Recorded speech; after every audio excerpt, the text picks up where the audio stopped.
All right. Hello, everyone. My name is Ariel. I am a licensed mental health counselor in the state of Florida. And I decided to start this YouTube channel because I am very passionate about mental health and I love playing video games. It is really part of my self care. Being able to come home and relax, this is part of my self care, is playing video games, but casual games. Like, of course, I play Fortnite and Apex, but those are battle royale games and they have a lot of concentration. And I feel as if, mental health is needed in this space and just in general. So why not try something different and try to engage in conversation and providing information while also being able to do something that's fun? Because I see that mental health is a big thing now. I mean, it's always been a thing, but it's coming more into the forefront and people are being a little bit more accepting of it. So why not put it in different spaces so people are aware of it and can get the help that they, may need, whatever the case may be.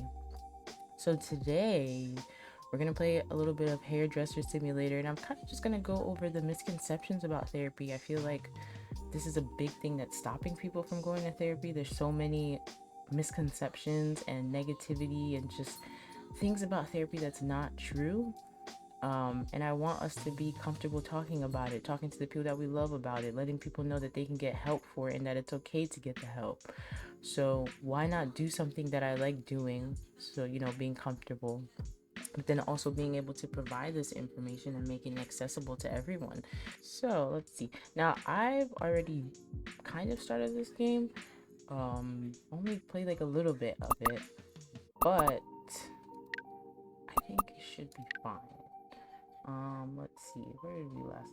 So March 17th. It's currently March 29th. So that's not too far from where we started, but let's get into it. I know this game has had a lot of glitches and stuff that's been going on, but they're doing a lot of patches and have fixed a lot of stuff. So hopefully there's been some improvement from the last time that I played. Now, before we start there, let's get into what we're talking about today. So misconceptions about therapy. The first thing that I want to go over is that, people have a misconception that when you start doing therapy that you are weak or have a serious mental health problem or are crazy, right? That may not be the case. There are times when people just need someone to talk to. Sometimes it's good to get an unbiased opinion, someone who knows nothing about you, nothing about your family, and they're able to just give you, information on what is going on in your life and kind of just help you see some of the times what these people already know. A lot of times people know what they want, they're just not able to do it. So it's okay to seek for the help. Um, I know as far as like in the Caribbean culture or just in the black culture, it's very hard to even bring that up because they're always like, we don't want people in our business and this and that, or, more so how it's going to look for the family. But I think as we start to go into mental health more, it's okay to seek for the help, and majority of the time, like, well, not even majority, your information is not put out there. And on top of that, you don't have to tell people that you're in therapy. It could just be your own thing that you go to. Not saying that it's shameful, but if you're not comfortable letting people know and you don't have to let them know, you can just tell them that, you can just keep it to yourself and, get the help that you need and keep it moving. But again, going to therapy doesn't mean that you're weak. Getting the help doesn't automatically mean that you have serious mental health problems, and it also doesn't mean that you're crazy. I need us to move away from that and let people understand that let's be, like I said before, proactive. Let's get the help before, instead of waiting for something to happen and then be like, okay, well, let's get the help. Which, sometimes that's what it takes, but I feel like if we see the signs, let's get the help before, it happens. Okay, so it says press the left clicker to select the hair strand while holding down the clicker. Move the mouse upwards to twist the hair. So let's start in the front here. We can right clicker, curling iron. We're gonna go on this side to move it up and curl. Oh, that's actually not that hard. I thought it was gonna be a little bit harder than that, but no. Pretty self-explanatory. And I like the fact that they have this head here, so you're not just sitting here trying to move around and pick spots. You can actually go to the specific spot that you're talking about, and they lift the hair up for you. That's actually pretty cool. So we move up. All right. Now, while we're doing this, let's go do what's our next misconception. So, a lot of times I'll hear from people that the past is the past. We don't have to acknowledge it. Let's move past it. You should be over it already. I don't think people understand how much uh, your past affects your current. I see a lot on TikTok that people are talking about inner child work, and it's like, yeah, of course. But there's a lot of generational trauma that goes into it that we don't even know. But a lot of times we won't know until something happens, and we're just like, whoa, why did you react that way? Why did this happen? And the best thing about it is, you get into therapy, they teach you how to navigate those things. They teach you exactly how to navigate when those things happen. What do you do? How do you change your outlook from what you were doing before?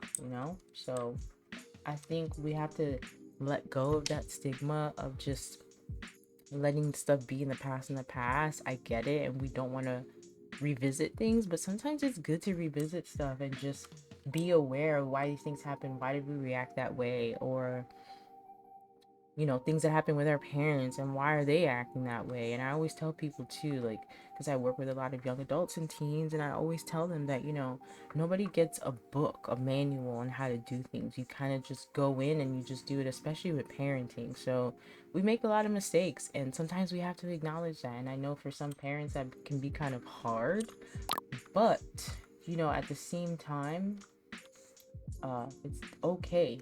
um you know it's okay to have those conversations with your kids as they get older, even as teenagers. Like, I hate when parents don't acknowledge teens or kids as humans. They're humans. I understand that they are your kids. Yes, you are their guardian, of course, but they are also working to become adults, and we have to establish that with them, and to be able to give them the opportunity to express themselves without being scared, without being scared of them coming to talk to you about stuff, because it's the last thing that you want. So let's acknowledge those things in the past so that we can be a better person for our future selves, because you never know how these things are going to affect you. And I would rather people be proactive than reactive. I'm going to keep saying that so that we can get that in there. But honestly, I would rather people be proactive than reactive. When it comes to those things, right? Let's schedule some people. So look at all this stuff Martha wants done. But Romina wants the same thing too. Martha's is an hour and a half. So let's put her at 10 o'clock.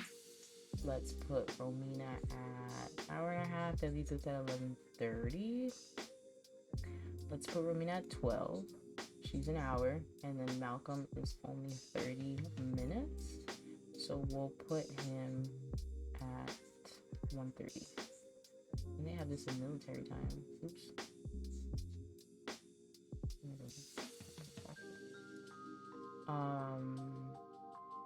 Yeah, so they have it in military time, which is interesting, but that's cool. Okay, so we'll save. Are you sure you have finished scheduling customers? Yes. Alright, it's 9 o'clock now. My first person's at 10. Oh, I think I'm speeding up the time. Now, this salon has nothing in it because like I said before, I haven't done anything. I kind of just got the basic stuff to be able to start working on this thing. But we're starting at the bare bones, and that's okay. So let's see. Martha, what's going on, Martha? Let's bring you over here so you can wash your hair. Let's hold this down. My mother in law insisted we do a normal trip for once. Who knew her normal included a hired photographer following us around? I feel tired just thinking about all that all inclusive stuff. Maybe I should just tell her to take that luxury trip for herself and her husband? I want our honeymoon to feel special, but it has to be our honeymoon. See, now this is actually a pretty good topic when it comes to therapy. Now, there's not a misconception, but I feel like this is something to kind of highlight. Families don't know boundaries, and it's up to us to be able to establish those things and not feel bad about them. So let's see. Let's wash Martha's hair and get into the next misconception here. So let's see. So as we wash Martha's hair and get her ready for her hair, let's get into the next misconception. So, I mean, I have notes here, so we'll casually look down. So, next one is someone who does not know me cannot help me. Um, like I said before, I think it's pretty good that you go and see someone who knows nothing about you. That way they can't judge you, because I feel like as humans, we're always going to judge. Whether we say, we want to be perfect and we don't judge people, of course. Nobody wants to judge someone, but it's just in our nature, unfortunately. Let's lather this up. It's just in our nature, and it sucks. And, half the time we just keep it to ourselves, but as a therapist, we try not to judge people. We're there strictly just to help you and guide you. That doesn't mean tell you what to do, but we're honestly there to just guide you and show you what you may not be seeing. So sometimes it's just better to be able to have someone who doesn't know anything about you. They can't bring up something that happened to you from years ago because they have no idea of it until you tell us what's going on. And this is why I try to tell people too that start therapy when you're ready, not when you feel like you should go. I mean, of course, both, but you have to be willing and able to really be able to open up and do the things, be able to open up and be honest with yourself and be comfortable with doing that, because that's the only way that the therapy process will work. If you come and you're hiding and you're not being truthful, it's doing more harm to you than it is to us. It's kind of the same thing where when you start going to the gym and your trainer is basically like telling you what to do, or you just go by yourself and start working out. But they'll always tell you that, at the end of the day, you're working out for yourself. If you're not putting in 100% of your effort, that's much on you than it is on the trainer, because the trainer is giving you all the tools. It's honestly up to you to be able to get out there and put in the work. Same thing with therapy. We will give you all the tools. We will listen to everything in every therapy session, but at the end of the day, it is up to you to do that work outside of therapy. We're not with you 24/7 to be able to tell you what to do, and we shouldn't have to, because at the end of the day, this process is for you. We're not here to judge you or anything like that. We're just here to help you and guide you and show you the things that you may not have noticed before. So just keeping that in mind, that, it's okay to be able to talk to someone. And I love that now that therapy is so out there and versatile, that you can find someone who looks like you. You can find someone who has the same beliefs as you. You can find someone who has been through the same things that you've been through and has been through the culture that you've been through. Ooh, why is she looking at me like that? I got you. But yeah, so, it's good to at least try. And then I want people to also understand too, therapy is kind of the same thing like when looking for a provider. You can go see a therapist and then change your mind and be like, well, I don't want to see them anymore. This didn't work. You're allowed to do that. And half of the time, you don't have to discuss that with your therapist. Sometimes you can discuss it with the office directly. I've had clients go ghost on me. I've had clients disappear, and it hurts as a therapist, but sometimes you're kind of like, well, I did as much as I could in that moment. And hopefully they will find something else that's better for them, or they'll just take what you gave to them and be able to reciprocate that in life. But I think it's at least worth the try, because like they always say, you never know until you try. And the worst thing that can happen is you don't like it, and at the end of the day, you are allowed to change your mind, right? All right, let's get into the next thing. So therapy is too expensive. Now, I can understand that therapy is expensive. There's so many different routes when it comes to therapy. You can go the private practice route, which they either accept insurance or you can pay out of pocket. Or you can go to a community health place where they will do like a sliding scale fee, where they basically base it off of your income and try to see what you can afford. I know waiting lists can be very long when it comes to those things, but there are options out there. So I don't want people to seem like there aren't any options. There's definitely options out there. You just gotta look for it. I know that can be very taxing. So when I upload this video, I will for sure make sure I have some therapy resources just for people out of curiosity, and see what will work.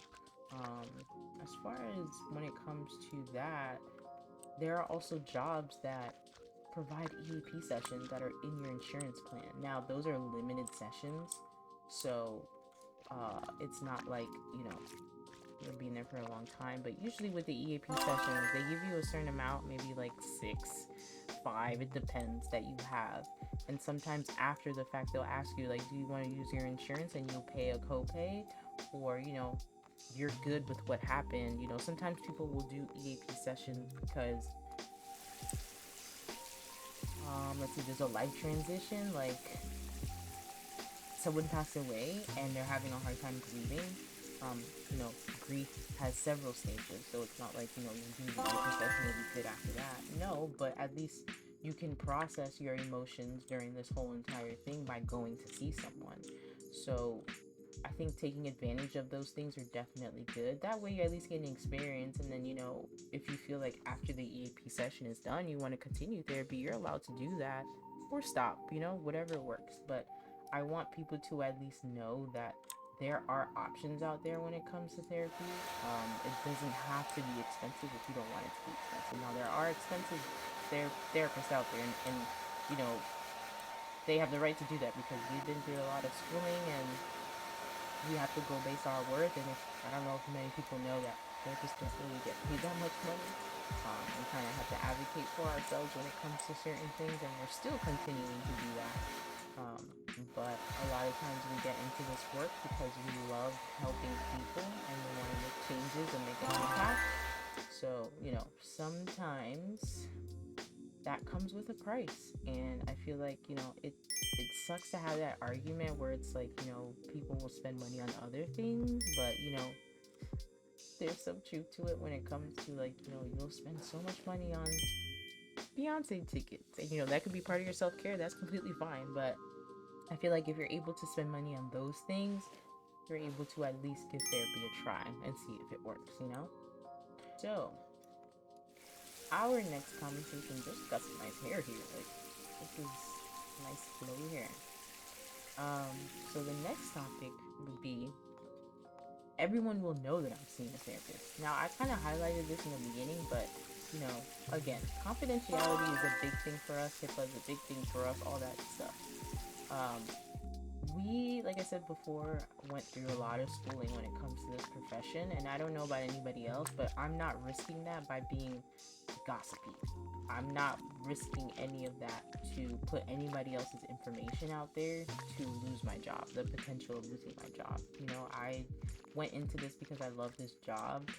I love helping people. I love having conversations with people. Um, I love being able to make a difference in someone's life and being able to see them be happy and get to the place that where they want to be, where the spaces that they didn't even think that they could take themselves to. It's just nice to be able to add to that into somebody's life and be able to see that change. That is what makes me happy and lets me know that I can definitely make an impact, right? Let's get Joseph over here into this chair to dry his hair. Now, continue with that. I understand that when it comes to therapy, people say that, it's going to be kind of hard for people to get a job and stuff like that. But the only experience that I've seen when it comes to that is the military, which rightfully so, I guess. But that's the only time that I have seen anything that comes to, like, they'll have your records. But other than that, we're not allowed to just give people information. It's not going to stop you from getting a job, those type of things. It doesn't work like that. Even when it comes to confidentiality as a kid, I can't go and tell your parents your business unless you are saying that you're going to hurt yourself or somebody else. Um, we try to keep that rapport and that confidentiality with clients because it's so crucial. Like, the minute that and everybody knows, the minute that you don't trust someone, that automatically stops you from wanting to be open. Um, it automatically stops you from even wanting to engage. And uh, with in therapy being so accessible now, and being able to help people the way that we want to, especially now that we have telehealth and everything, we let people know that, the accessibility is out there, but um, people don't have to know if you don't want them to. It's not like it's something that you have to tell people. You have the right to keep that information to yourself. um, and it's not something that we're gonna go and spread. Again, um, we could lose our license if we go out and talk about people's business. So no, we don't go out and talk about people and all that stuff, and people won't know what's going on. The only time that we share information, this is like minimal information, is when we need to talk to a supervisor or a colleague, like another therapist, to just ask opinions, because at the end of the day, we don't know everything, and sometimes someone else might have had experience in this type of thing, and so they're able to provide us more feedback so that we feel more comfortable when it comes to being able to help clients. So when it comes to those things, just think about it. When it comes to that, therapy is okay to get, and it's not like your business will be out there. And let's move away from the negativity when it comes to therapy. So the next thing is, my therapist will tell me what to do. Again, and I touched on this before, so probably won't stay here too long, but again, we're not here to tell you what to do. um that's not our right. We're just here to kind of guide you and help you figure out what you want to do. Like, let's say someone is having a hard time at their job. I would never come and tell someone quit your job, right? Finances are important. People got to pay bills. It is what it is. But what I will do is ask you, what is it that you feel like you should do? Do you want to stay there because financially it's better for you, but it's also messing with your mental health? Well, let's figure out some coping skills and things that you can manage while you're trying to figure out this part of your life. How can you manage work and be able to go to work and be okay with that? Because I feel like, this is where things come in, where it's kind of like, yes, my job is affecting my mental health because of, my coworkers, my supervisor, whatever the task of the job that I have to do. But essentially, I need this job to pay my bills. And, in the climate that we're in right now, I don't fault you for that. So what I'll do is meet you where you're at and let you know that, hey, uh, you can't leave right now. Okay, well, let's figure out how we can help you get to work and be able to get in there and do what you have to do and function day by day. Because essentially that is the goal, is to be able to get into the workspace and do what you got to do and get home and make sure that your mental health is okay. Uh, so that's kind of just like an example of, we don't tell you what to do. We meet you where you're at, and essentially just tell you how you can be able to function in these spaces until you're able to get to the place that you want to be at. Now, the next thing is, looking for a therapist and being able to find a match that's good for you. Like I said before, not every therapist that you see is going to be good. Not every therapist is going to meet the criteria that you want. And again, this is your space. You're allowed to have that criteria and say, hey, I only want to see a man. I only want to see a woman. I want to see someone who has the same beliefs as me, a Christian therapist. I want to see someone who, is LGBT friendly. All these different things are available to us. And I want people to also remember too, the therapy space is so different. The same way that I'm talking to you guys right now is the same way that I talk to my clients. I talk to them like a regular human being. It's not like that, oh, well, how are you feeling? How did that make you feel? And you're just sitting there. No, it doesn't work that way. I like to have genuine conversation and let people know that, I'm your therapist and I want you to be comfortable, and I'm going to meet you where you're at. And I'm going to be me, which is very chill, very relaxed, and I like people to be comfortable where I'm at. Same thing with, when I do telehealth and virtual therapy. If you want to show up in your bonnet and that's what you can do because you didn't get your hair done, you're not getting it done till tomorrow, I could care less. As long as you're able to come and do the work and get the therapy help that you need, it don't matter to me. You could easily come in your bonnet, of course dress well, because you're on camera, but whatever makes you comfortable is the point to where I'm getting to. So yes, you can shop around for therapists. You can figure out what you want. There's so many different therapies out there. There's so many different therapy modalities. I know now that therapy is out there in the social media space. People are reaching and getting more information when it comes to the type of therapies that they want. Like for me, I really essentially love ACT, which is acceptance commitment therapy. Basically, just accepting the fact that, things are happening in the way that they're happening right now, and it's okay, and we have to learn to accept that and figure out how do we move forward with that. And let's not stay stagnant where we are. Let's figure out how we can move through this thing, because at the end of the day, life is going to happen and things are going to happen, and we can't just stop. um we have to, as far as like, we can't just sit there in the moment and let that consume us. Of course, you can take time to think about what's going on, give yourself time to, understand it, but we don't want you to stay in that moment forever. You have to learn how to manage it and navigate it and be able to get to your full potential. So, last topic that I want to get into, then after that we can just freely play, I guess, to just finish up for the day. Um, Therapy does not work, or it will take years to sort out my problem. No, I feel like coming into the therapy phase and already having that negative mindset that it's not going to work already hinders you, because you're not being open and being available to what's happening. And again, this goes back to what I said as far as like being ready to be involved in this. You have to be willing and open to accept what's going on. And certain therapists, even myself, we will call you out. Like I tell people at the beginning of all my sessions, I am very open and honest.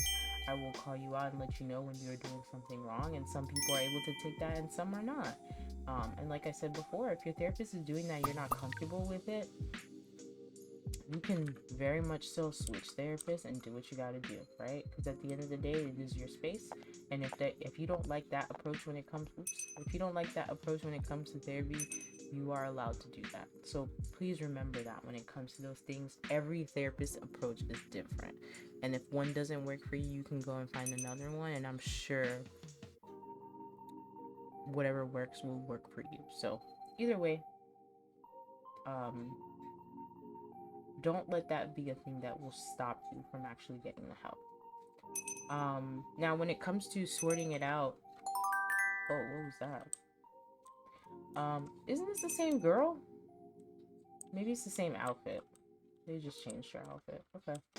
Um, Now when it comes to sorting out for years, it depends on what you're coming to therapy for. Like if you're coming to therapy because you have, complex trauma, there's a lot of things that have been built up that you haven't addressed, and now you're in a point of your life where you want to. Of course, that might take a little bit because there's a lot to unpack there, and it won't be done in a little bit or, few sessions. That's something that, you definitely have to dig into and be able to talk about it and process it and make sure that you're okay with it and everything. Now, but when it comes to making certain transitions in life and you feel nervous and you're not sure, um, you know, those things might take a little bit fewer sessions and you might feel good. And I want people to understand too, usually when you start off in therapy, it's once a week. So we can build rapport and kind of get a background on everything and make sure that you're coming as a regular process. And then as things get a little bit more died down and we start seeing each other regularly, we can go to every other week. After that, it's like once a month or every 3 weeks, whatever works. But understand that, it's all about where you're at, and the therapist should definitely be meeting you where you're at. Like, to be able to tell you, like, okay, you're doing a little bit better, and it's not something I have to worry about, so we can kind of switch over to every other week. Or, we've been working so well these past couple months and you're doing better, but you still want to check in, so let's do once a month. That way you still have me as a resource, but you're able to go out and function and use all the tools that we've been using, and feel confident in your work and feel like you don't have to rely on us. I want people to know that too, that when it comes to therapy, we are not a crutch. We're here to help, and I don't want you to be in therapy for the rest of your life. But there are people who have been in therapy for years, and because they like their therapist and they like to check in. So therapy is very flexible. You don't have to be in therapy for years. Sometimes there are certain things that take a couple months. Sometimes there's something that's going on right now and you're doing good and you don't feel like you need to see a therapist continually. You can do that too. But just remember that it can be very versatile when it comes to therapy, and you don't have to be in it for years. It just depends on what it is that you're working on and how you're able to put in that work. Because again, this is all about you. It's all about you doing the work. We're giving you the guidance and letting you know what you need to do, but essentially, it's all up to you to put in that work and do what you gotta do. Put that in, and let's get this. Okay, cool. We finished all of our people for the day. We got through all of the topics. I'm hoping that this channel will be a good thing. I mean, let me not say. I know this channel will be a good thing. Um, if I at least impact one person, then I know I've done something. Um, I will continue to upload videos as much as I can, but I appreciate the support. Whoever's out there listening, watching, please like, comment, subscribe, all that good stuff. I will put resources in the description box, and I also would love the feedback from anyone. But I will keep posting stuff and playing different games. Not sure if I will, and let me not say that. I will switch games between Hairdresser Simulator and all these other games, but this channel is mainly about being able to play cozy, comfortable, laid back games while being able for me to get the information out there. So it's just a different way to be able to provide the info. I want to do something different. Um, the internet is such a big space. I feel like there's space for everyone. So even if we just give something a try, we can at least see how it goes. If it doesn't work, it doesn't work. But at least being able to give it a try and see if it'll make a difference. So thank you everyone, to the people that watch. Again, please like, comment, and subscribe. I will see you guys in the next video. Bye.